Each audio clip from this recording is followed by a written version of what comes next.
క్రైస్తవ బిడ్డలుగా ఉన్నటువంటి మనందరికీ దేవుడు హెచ్చరిక చేస్తూ ఉన్నాడు. ప్రియులారా, దేవుడు హెచ్చరిక చేస్తున్నాడు అనుకోండి, ఆజ్ఞాపిస్తున్నాడు అనుకోండి, ఒకవేళ లేదు నీ మంచి భవిష్యత్తు కొరకు దేవుడు నీకు ఈ మాట తెలియచేస్తున్నాడు అని అనుకోండి, మీరు ఎలా స్వీకరించినా దానిలో మంచి ఉంది అని మాత్రము అర్థం చేసుకోవడానికి ప్రయత్నించండి. ఇప్పుడు దేవుడు ఏమని చెప్పాడు అని అంటే, మీరు కుడి తట్టు కానీ ఎడం తట్టు కానీ మీరు తిరగొద్దు అని చెప్పాడు. ఇప్పుడు మీ మార్గం ఏమై ఉండాలి అని అంటే, తిన్నని మార్గమై ఉండాలి, సూటి అయిన మార్గమై ఉండాలి. సూటి అయిన మార్గంలో, తిన్నని అయిన మార్గంలో మీరు ప్రయాణం చేయాలి అని చెప్పాడు. పిల్లలు బాగా గమనించండి. ఇప్పుడు కుడి తట్టు ఎడమ తట్టు తిరగొద్దు అన్నాడు కాబట్టి, ఇలా కుడికి వెళ్ళమంటే కుడికి, ఎడానికి వెళ్ళమంటే ఎడానికి వెళ్ళకూడదు అని అర్థం కాదు. పిల్లలు ఆలోచించి, ఇప్పుడు మనం దారి పట్టుకుని వెళుతున్నాం అనుకోండి, అక్కడ కుడి తట్టు ఒకవేళ మలుపు ఉందనుకో, తిరిగి ఎలా వద్దా? స్ట్రైట్గా వెళ్ళిపోవాలా? అమ్మ చెప్పండి, ఏం చేయాలా? మరి ఇక్కడ కుడి తట్టు తిరగొద్దు ఎడమ తట్టు తిరగొద్దు అని అంటే, అసలు దేవుని దృష్టిలో కుడి తట్టు ఎడమ తట్టు తిరగకూడదు అని అంటే ఏంటి దాని అర్థం? దేవుడు ఒక మాట చెప్పాడనంటే దానికి ఒక మంచి అర్థం ఉంటుంది. పిల్లరా, ఇప్పుడు నీవు ఒక మార్గంలోనికి ప్రవేశించాం. మీకు అర్థమవుతుందా? మనం ఎందులోనికి ప్రవేశించాం? మనం ఒక మార్గంలోనికి ప్రవేశించాం. ఏ మార్గంలోనికి ప్రవేశించాం మనం అందరము కూడా అంటే, యేసే మన మార్గం, యేసు అనేటువంటి మార్గంలోనికి మనం ప్రవేశించాం. కాబట్టి ఇప్పుడు దేవుని బిడ్డలారా, మన మార్గం ఇప్పుడు ఏ మార్గం అయింది అని అంటే, యేసు అనే జీవ మార్గంలోనికి మనం ప్రవేశించాం. ఇప్పుడు మన బ్రతుకు నడకంతా కూడా యేసు అనేటువంటి జీవ మార్గంలో వాక్యాన్ని బట్టి వెళతా ఉండాలి. పిల్లలు ఆలోచించండి. అందుకని వాక్యములు ఏమంటాడు అని అంటే, ఇప్పుడు నువ్వు కుడి తట్టు కానీ ఎడమ తట్టు కానీ తిరగకూడదు. ఎడం తట్టు కుడి తట్టు నువ్వు తిరిగావు అని అంటే, యేసు అనేటువంటి మార్గములో నువ్వు వెళ్ళాల్సినటువంటి గమ్యములో నుండి తొలగిపోయే అవకాశం ఉంది. కాబట్టి అక్కడ దాని అర్థం ఏంటంటే, నువ్వు అటోకడుగు ఇటోకడుగు వేయకూడదు. నీ మార్గం ఏంటి? యేసే నీ మార్గం. ఇప్పుడు నీ మార్గములో ఏముంది? జీవం ఉంది. కాబట్టి నువ్వు దేన్ని పట్టుకున్న మార్గంలోనికి ప్రవేశించాలి? వాక్యాన్ని పట్టుకున్న మార్గంలోనికి ప్రవేశించాలి. వాక్యాన్ని వింటూ యేసు అనే మార్గాన్ని అంగీకరించి జీవం అనే మార్గంలో వేస్తున్న నీ ప్రతి అడుగులో కూడా తప్పటడుగులు తప్పుటడుగులు ఉండకూడదు. ఇప్పుడు ఆలోచించి, ఒక అడుగు అటు ఒక అడుగు ఇటు వేసిన అప్పుడు దేవుడు దాన్ని ఏమంటాడు అని అంటే, ఇది నిలువెచ్చని జీవితం. ఒక అడుగు అట్టేసి ఒక అడుగు ఇట్టేసి ఒకవేళ మరలా తిరిగి దారిలోనికి వచ్చి నేను బాగానే వెళుతున్నాను అని అనుకుంటే అది దేవునికి నచ్చని జీవితం. దేవుడు దాన్ని ఏమాత్రము కూడా అంగీకరించని జీవితం. ఆనాడు కూడా పిల్లరా, ఇశ్రాయేలు జనాంగము కానీ ఆ తర్వాత ఆది అపోస్తలులు ప్రారంభించినటువంటి ఆది సంఘాలలో కానీ ఇలాంటి చాలా పొరపాట్లు వస్తూ వచ్చాయి. ఎందుకనంటే మనుషులు ఏం చేసేవారు అని అంటే, ఇటు దేవుణ్ణి నమ్ముతూనే అటు దెయ్యానికి పెట్టేది కూడా దెయ్యానికి పెట్టేవారు. ఇటు దేవుని దగ్గరకు వస్తూనే ఆ వాక్యాన్ని అంగీకరిస్తూనే వాళ్ళు చేయాల్సినటువంటి లోకానుసారమైనటువంటి ఆచారాలు పాటిస్తూ వచ్చేవారు. ఇటు దేవుణ్ణి ఆరాధిస్తూనే లోక సంబంధమైనటువంటి ఏయో కొన్ని హృదయాన్ని బిడ్డలారా మంచి రోజులను, మంచి గడియలను, మంచి సమయాలను చూస్తూ హృదయాన్ని బిడ్డలారా వాళ్ళు వాటిని కూడా అనుసరిస్తూ వచ్చేవారు. అందుకని దేవుని యొక్క వాక్యములో దేవుడు వాటన్నిటి గురించి ప్రస్తావించాడు. ఉంటే నువ్వు తిన్నని మార్గములో ఉండు. నువ్వు ఒక అడుగు కుడికి ఒక అడుగు ఎడమకి వేసి, బాగా గమనించండి పిల్లలారా, నేను దారిలోనే వెళుతున్నాను అని అంటే అది దారి కాదు అని చెప్పాడు. ఇప్పుడు మీకు అర్థమైందా ఈ మాట? కుడి తట్టు కానీ ఎడమ తట్టు కానీ తిరగొద్దు అని దేవుడు చెప్పడానికి గల కారణం ఏంటి అని అంటే, నువ్వు యేసు అనేటువంటి ఒక మంచి మార్గంలో ఉన్నావు. కాబట్టి యేసు అనేటువంటి మంచి మార్గంలో ఉన్నటువంటి నీవు ఒక అడుగు అటు కానీ ఒక అడుగు ఇటు కానీ వేసావా, నిలువెచ్చని జీవితం. అట్లాంటి వాళ్ళని దేవుడు ఏమంటాడు అని అంటే, నేను నిన్ను నా నోట నుండి ఉమ్మి వేస్తాను అని చెప్పాడు. పురులరు ఆలోచించండి. అంటే దేవుడు అసహించుకుంటాడు, హేయమైనటువంటి జీవితం అని చెప్తాడు. కాబట్టి ఇక్కడ దేవుని యొక్క వాక్య గ్రంథంలో దేవుడు అందుకనే విషయాలు మాట్లాడుతూ ఉన్నాడు. చూడండి, ఒక మాట మనం చదువుకుందాము. ఉపదేశకాండం 5వ అధ్యాయం 33వ వచనంలో, కాబట్టి మీరు కుడికే గాని ఎడమకే గాని తిరుగక మీ దేవుడైన యెహోవా ఆజ్ఞాపించున్నట్లు చేయుటకు జాగ్రత్త పడవలెను. దేవునికి స్తోత్రముయా.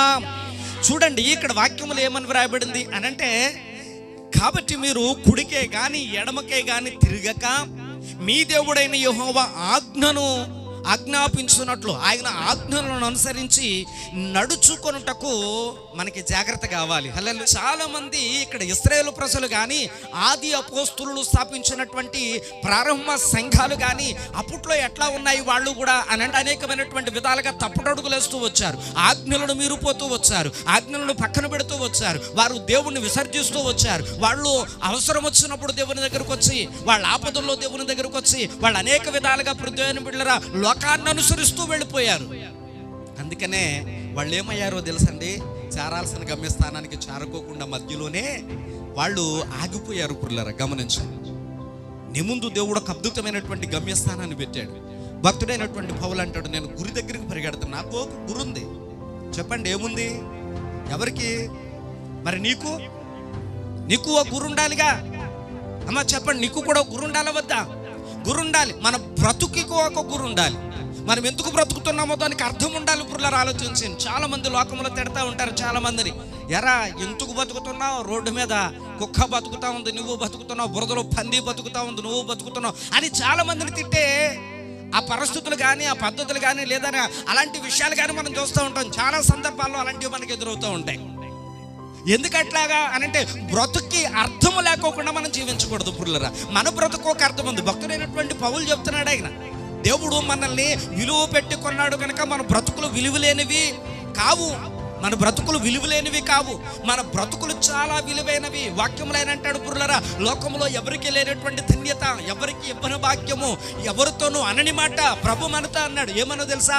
మీరు నా స్వరక్తం ఇచ్చి సంపాదించుకున్న నా సొత్తు అని అన్నాడు పుర్లరా. ఇప్పుడు నువ్వెవరివి? దేవుని సొత్తువు నీవు. ఇప్పుడు నీకు విలువ లేదని ఎవరన్నారు? బాగా గమనించండి. లాజరు విలువ భూలోకంలో ఉన్నంతకాలం ఎవరికీ తెలియలా, ఎవరు తెలుసుకోలేకపోయారు పుర్లరా. మరి దేవుడు ఎంత విలువిచ్చాడు లాజరుకి? అర్థమవుతుందా? ఎంత విలువిచ్చాడు దేవుడు లాజరుకి అనంటే, భూమి మీద విలువగా బతికినటువంటి వాడు ఒకడు చూసి నోరు వెళ్ళబెట్టాడు. అతను చూసి ఆశ్చర్యపోయాడు. అతని జీవితం ఎంత అద్భుతంగా ఉందో లాజరు జీవితం. పుర్లరా ఆలోచించండి, దేవుడు అంత గొప్ప విలువనిచ్చాడండి. అందుకని ఇక్కడ వాక్యములో దేవుడు అంటాడు, పుర్లరా మీరు జాగ్రత్త పడండి. ఎందుకనంటే మీరు మార్గములో తొలగిపోకుండా ఉండునట్లు జాగ్రత్త పడండి. చాలా మంది దేవుని ఆజ్ఞలను విడిచిపెట్టి విసర్జించి లోకానుసారంగా జీవించే వాళ్ళు చాలా మంది ఉన్నారు. కాబట్టి ఇదిగో మీరు వాళ్ళ వలె ఉండొద్దు. కుడికి కానీ ఎడమకి కానీ మీరు తిరగొద్దు. మీరు ఎన్నుకున్న మార్గం మంచిది, అందులో జీవం ఉంది, అందులో క్షేమం ఉంది. ఆ మార్గంలో నడిచే ప్రతి అడుగు చాలా జాగ్రత్తగా మీరు వేయాలన్నాడు. దేవునికి స్తోత్రం, హల్లెలూయా. మనం వేసే ప్రతి అడుగు చాలా జాగ్రత్తగా వేయాలి. ఇప్పుడు దేవుని బిడ్డలారా ఆలోచించి, ఇప్పుడు ఒక విషయాన్ని మనం బాగా గమనించాలి. మనలో ఏమన్నా ఒకవేళ కుడికి కానీ ఎడమకి కానీ తొలగినటువంటి ఈ తప్పటడుగులు లేదా తప్పుటడుగులు ఏమైనా ఉన్నాయా?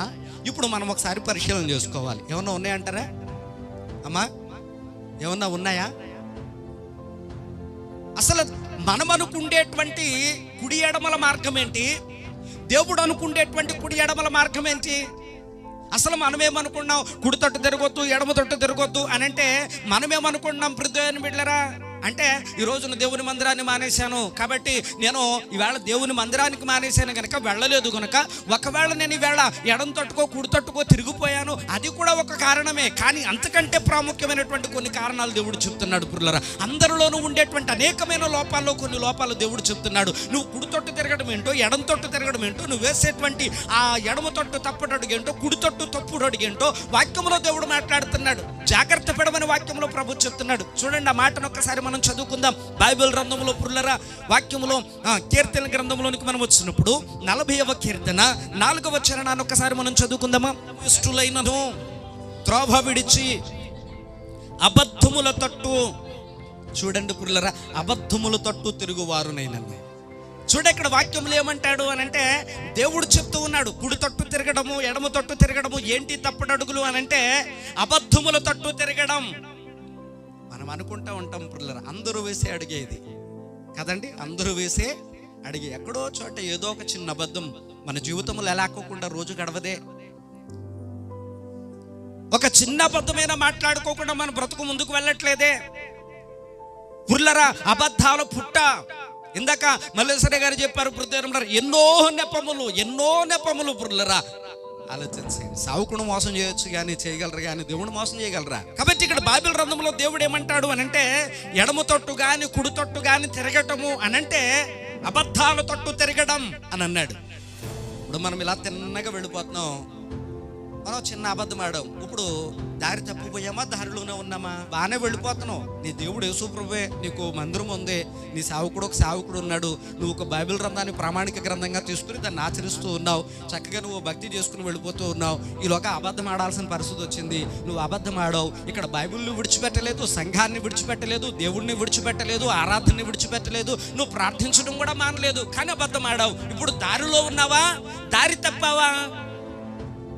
బాగా గమనించిన పిల్లలు, నీవు శారీరకంగా ఒకవేళ నీ చేతిలో బైబిల్ కనిపించిన, పైకి వినబడే నీ ప్రార్థనలు నూటంట వినబడిన హృదయం ముందు నువ్వు దారి తప్పిపోయావు.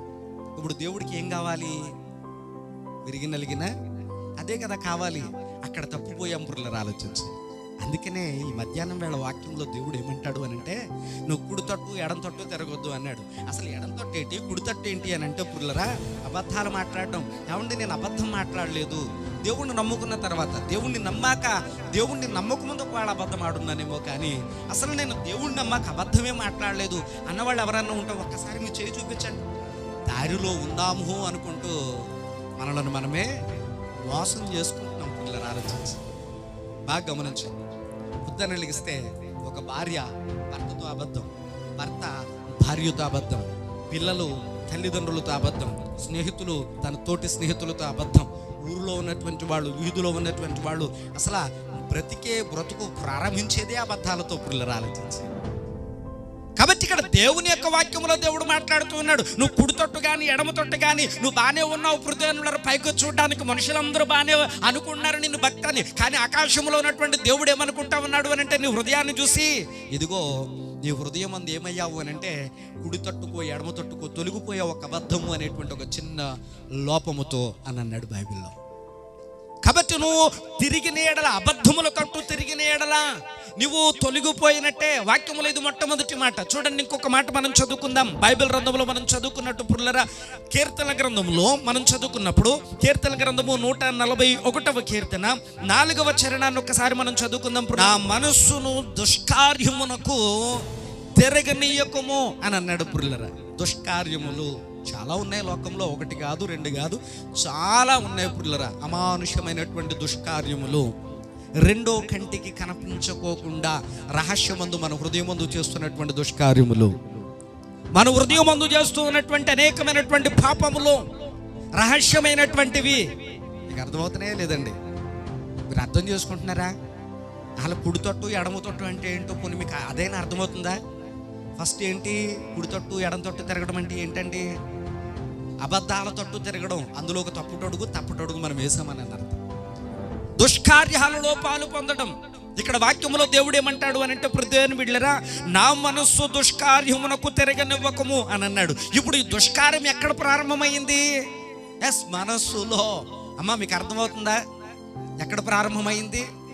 ఇప్పుడు మనం తిన్నని మార్గంలోనే ఉన్నాం, మన చేతిలో బైబిల్ ఉంది, మనం మందిరంలో కూర్చున్నాం, కానీ మన మనసులో ఏముంది అంటే, ఇక్కడ తప్పుపోయింది ఎక్కడికి, కుడి ఎడమ తప్పుపోయింది ఎక్కడ?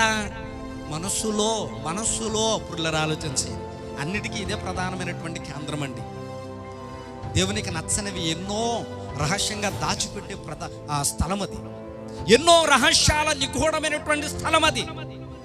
మీరు బాగా గమనించండి, భూమి మీద మన మనస్సు లాంటి రహస్యమైనటువంటి లాకరు కలిగిన స్థలం ఇంకెక్కడా లేదు. బాగా గమనించండి, లేదు అసలు. ఒక్కసారి మన మనసులో ఏదన్నా దాచిపెట్టాలని అనుకుంటే, దేవుడు తప్ప దాన్ని తవ్వి బయటకు తీయడం ఏ నరుడు వల్ల కానే కాదు, అసలు అవే అవ్వదు పుర్లరు. అందుకని వాక్యములో ఇక్కడ ఏమంటాడు అని అంటే, అసలు దుష్కార్యములు మనసులో ప్రారంభం అవుతాయి. మీరు బాగా గమనించండి పుర్లరా, దుష్కార్యములు మనసులో ప్రారంభమవుతాయి అట పుర్లరా. గెహాజీకి తనమును చూడగానే మనసు లాగేసింది, అక్కడ ప్రారంభమైంది అతనికి. మీరు బాగా గమనించండి. దావీదు మేడగది ఎక్కి ఆ ప్రాకారం మీద తిరుగుతూ ఉన్నప్పుడు చూసినటువంటి బెత్సబాను చూసిన వెంటనే తన మనసులో అక్కడ ప్రారంభమైంది దుష్కార్యం పుర్లరా. అవి వాళ్ళ జీవితాన్ని పతనం చేసేయే తప్ప ఏమాత్రం ఆశీర్వాదకరంగా ఉంచలేదండి. మీకు అర్థమవుతుందా అమ్మా? వినబడుతున్నాయా మీకు ఈ మాటలు? కాబట్టి ఇక్కడ వాక్యంలో కుడికైనను ఎడమకైనను తప్పుపోకండి అని అంటే దాని అర్థం ఏంటనంటే మన హృదయాల్లో తప్పిపోతూ ఉన్నాం.